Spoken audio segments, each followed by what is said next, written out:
નમસ્કાર વિદ્યાર્થી મિત્રો, વંદે ક્લાસીસ યુટ્યુબ ચેનલમાં આપનું હાર્દિક સ્વાગત છે.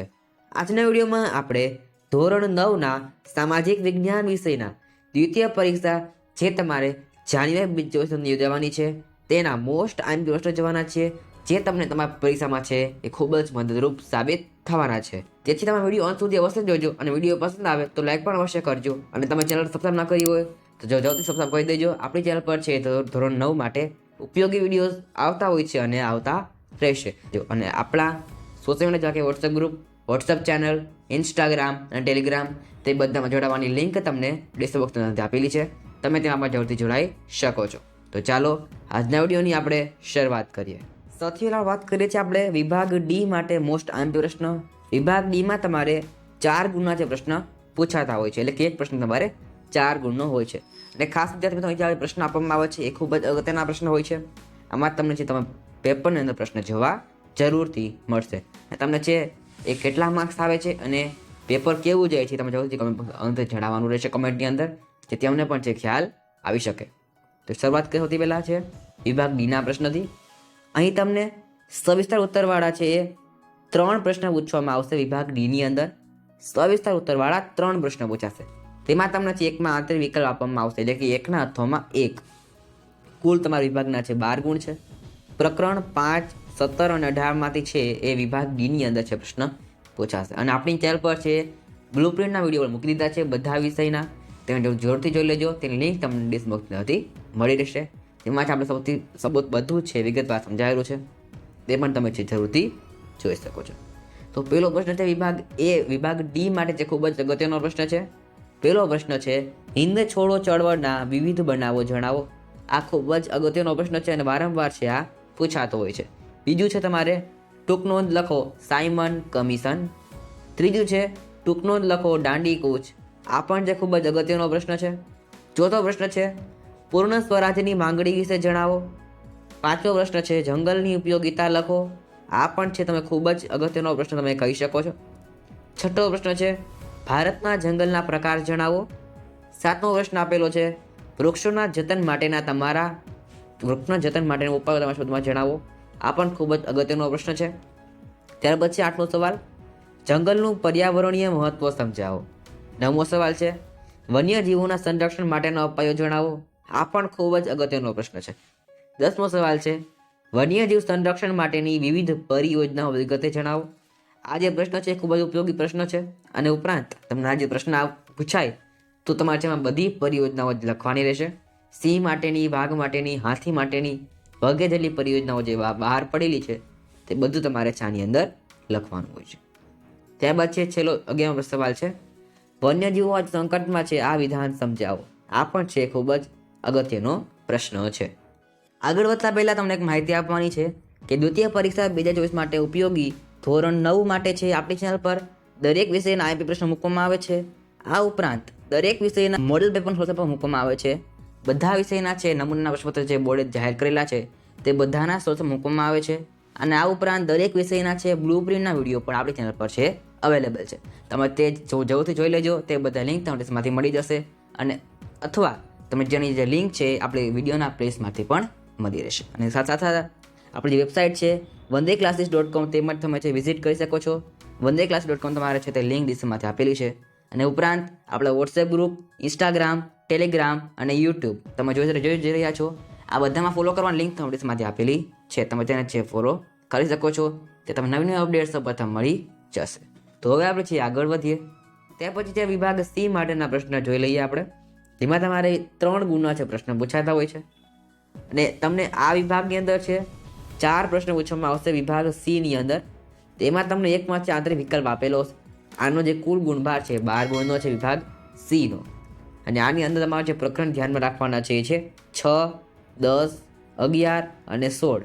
આ 4 પ્રકરણ માટે છે એ વિભાગ સી ની અંદર પ્રશ્ન તમારે પેપરની અંદર જોવા મળશે. તો તેમાં આપેલું છે સૌથી પહેલો સવાલ છે સંયુક્ત રાષ્ટ્ર સંઘના હેતુઓ જણાવો. બીજો પ્રશ્ન છે ઠંડા યુદ્ધના પરિણામોની ચર્ચા કરો. ત્યાર પછી છે ખૂબ જ અગત્યનો પ્રશ્ન છે આ પણ લશ્કરી જૂથો, સિયાટો અને વોર્સો વિશે માહિતી આપો. આ તમારા સ્વાધ્યાયમાંથી લીધેલો છે આ પ્રશ્ન. ચોથો સવાલ છે ટૂંક નોંધ લખો ક્યુબાની કટોકટી. 5મો સવાલ છે ભારત અને રશિયા વચ્ચેના સંબંધોની સંક્ષિપ્તમાં ચર્ચા કરો. 6થો સવાલ છે ખરડો કાયદો ક્યારે બને છે તેની સંપૂર્ણ પ્રક્રિયા તમારે અહીં જણાવવાની છે અને આ જે પ્રશ્ન છે એ ખૂબ જ અગત્યનો પ્રશ્ન છે. 7મો સવાલ છે ટૂંકનો જ લખો વડાપ્રધાનનું સ્થાન અને કારોબારી સત્તાઓ. 8મો સવાલ છે રાજ્યપાલનું સ્થાન અને કાર્યો જણાવો. 9મો સવાલ છે ભારતીય સંસદ દ્વિગૃહી છે વિધાન સમજાવો. આ પણ ખૂબ જ અગત્યનો પ્રશ્ન છે. 10મો સવાલ છે સ્વતંત્ર નિષ્પક્ષ ન્યાયતંત્ર લોકશાહીની આધારશિલા છે. આ વિધાન સમજાવો. 11મો સવાલ છે ટૂંકનો જ લખો તાબાની અદાલતો.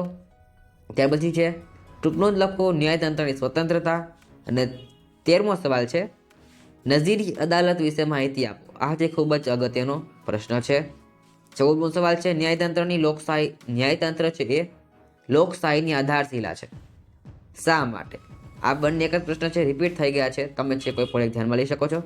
પણ આ જે પ્રશ્ન છે અલગ અલગ રીતે પણ તમારે જોવા મળી શકે છે. 15મો સવાલ છે ખૂબ જ અગત્યનો સવાલ છે મહાભિયોગની કાર્યવાહી સમજાવો. ત્યાર પછી છે 16મો સવાલ ભારતની શીત ઋતુ વિશે નોંધ લખો. આબોહવાની માનવ જીવન પર થતી અસરો જણાવો. આ પણ ખૂબ જ અગત્યનો પ્રશ્ન છે.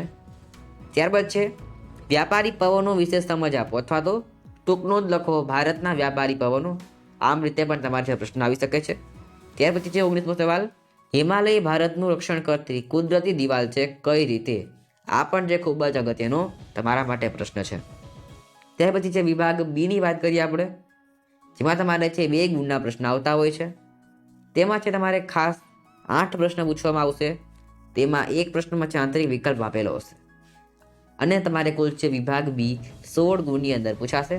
તેના માટે તમારે ચેપ્ટર નંબર 1, 4, 5, 6, 9, 14, 15 અને 16 છે ધ્યાનમાં લેવાના રહેશે. તેમાં તમારે ચેપ્ટર નંબર 1માં છે ઓપ્શન આપેલો હશે. તેના જે ઉપયોગી પ્રશ્નો આપણે અહીં દર્શાવેલા છે. સૌથી પહેલો પ્રશ્ન છે યુરોપિયન પ્રજાને ભારત આવવાનું જળમાર્ગ શોધવાની ફરજ પડી. આ વિધાન સમજાવો. આ પ્રશ્ન મારે ધોરણ 10 અને ધોરણ 9 બંને માટે ઉપયોગી પ્રશ્ન છે. ત્યારબાદ છે ડેલહાઉસીએ કયા સુધારાવાદી કાર્યો કર્યા છે. ત્યારબાદ ડેલહાઉસીએ ખાલસા નીતિ અંતર્ગત કયા રાજ્યો ખાલસા કર્યા છે. ત્યારબાદ ખૂબ અગત્યનો પ્રશ્ન છે આ રોલેક્ટ એક્ટને ગાંધીજીએ કાળો કાયદો શા માટે કહ્યો છે. ત્યારબાદ છે બંગાળના ભાગલા ક્યારે અને કોણે પાડ્યા છે. અસહકારનું આંદોલન શા માટે મોકૂફ રાખવામાં આવ્યું. ત્યારબાદ માઉન્ટ બેટન યોજના ક્યારે શરૂ થઈ અથવા તો ક્યારે રજૂ થઈ. ત્યારબાદ છે ભારતના લોકોએ સાયમન કમિશનનો શા માટે વિરોધ કર્યો છે. આઝાદ હિન્દ ફૌજના સૂત્રો જણાવો. ત્યારબાદ પંડિત જવાહરલાલ નહેરુ બિન જોડાણ નીતિ અંગે શું માનતા હતા. ત્યારબાદ છે બીજા વિશ્વયુદ્ધ પછી મહાસત્તાઓ વચ્ચેના સંબંધોમાં સાથી તણાવપૂર્ણ બન્યા. આ ખૂબ જ અગત્યનો પ્રશ્ન છે. પરમાણુ બિન પ્રસાર સંધિ એટલે શું. સંયુક્ત રાષ્ટ્રોની સ્થાપના એ નવા વિશ્વનો પાયો નાખ્યો છે, કારણ આપો. આ પણ ખૂબ જ અગત્યનો પ્રશ્ન છે. ત્યારબાદ હકો અને ફરજો એક સિક્કાની 2 બાજુઓ છે, કારણ આપો. આ પણ ખૂબ જ અગત્યનો પ્રશ્ન છે. ત્યારબાદ બંધારણીય ઇલાજોનો હક બંધારણના આત્મા સમાન છે, કારણ આપો. ત્યારબાદ વારસાનું જતન થાય એ જોવાની આપણી સૌની ફરજ છે, કારણ આપી સમજાવો. આ પણ ખૂબ જ અગત્યનો છે. આગળનો જે તમને પ્રશ્ન આપેલો છે શા માટે બાળમજૂરી સજાપાત્ર ગુનો છે. આ જે પ્રશ્ન છે તમારા ટેક્સ્ટબુકની બહારનો છે પણ તમારે આવી શકે છે. આગળનો જે પ્રશ્ન છે ખડકના મુખ્ય પ્રકાર કેટલા છે અને કયા કયા. આગળનો છે હિમાલય પર્વત શ્રેણીમાં કયા કયા ઘાટો આવેલા છે, અહીં ઘાટો આવશે. આગળ છે સંકલ્પના સમજાવો. એમાં ખડક, જમીન અને ખનિજ. તમારે છે પેપરની અંદર 3 માર્ક્સની અંદર સંકલ્પનાઓ પૂછાતી હોય છે, એટલે કે તમારે આની વ્યાખ્યાઓ લખવાની હોય છે, માટે તમારે તે પર ધ્યાનમાં રાખવાનું રહેશે. ત્યારબાદ છે તફાવત આપો હિમાલયની નદીઓ અને દ્વીપકલ્પીય નદીઓ. એ તમારા દ્વીપકલ્પીય નદીઓ. ત્યારબાદ છે ગોદાવરી નદીને દક્ષિણની ગંગા કહે છે, શા માટે. આગળ જળ પ્રદૂષણ અટકાવવાના ઉપાયો જણાવો. આ જે ખૂબ જ અગત્યનો પ્રશ્ન હોય છે. ત્યારબાદ છે ઓક્ટોબર હીટ એટલે શું. બંગાળની ખાડી પરથી આવતા મોસમી પવનો ભારતના કયા કયા પ્રદેશોમાં વરસાદ લાવે છે. ત્યારબાદ સમુદ્ર સપાટીથી ઊંચાઈ વધતા હવામાનમાં શું ફેરફાર થાય છે. તો આ કેટલાક હતા જેમાં ઉપયોગી પ્રશ્નો તમે કહી શકો છો. તો આજના વિડીયોમાંથી આપણે ધોરણ 9ના સામાજિક વિજ્ઞાન વિષયના છે ઉપયોગી પ્રશ્નો જોયા છે. આ પ્રશ્ન તમે જે સૌથી પહેલાં જરૂરથી તૈયાર કરજો અને આમાંથી તમે જે પરીક્ષામાં આવવાની મહત્તમ સંભાવનાઓ રહેલી છે. અને આપણી આ ચેનલ પર છે ધોરણ 9 માટેના બધા વિષયના આ પ્રશ્નો મુકાઈ ગયા છે. તે બધાની લિંક તમને ડિસ્ક્રિપ્શનમાંથી મળી જશે. તેમાંથી તમે જરૂરથી જોઈ લેજો. અને આપણા WhatsApp group, Telegram group, Instagram અને ટેલિગ્રામ ચેનલને જરૂરથી જોઈન કરી લેજો. તેમાંથી તમને ઉપયોગી વિડીયોઝની લિંક મળતી હોય છે અને નવી અપડેટ્સ મળતી રહે છે. પણ તમારા માટે તમે જરૂરથી જોઈન થઈ જજો. તો આજના વિડીયોમાં આટલું જ. ફરી મળીએ નેક્સ્ટ વિડીયોમાં. Thanks for watching. All the best.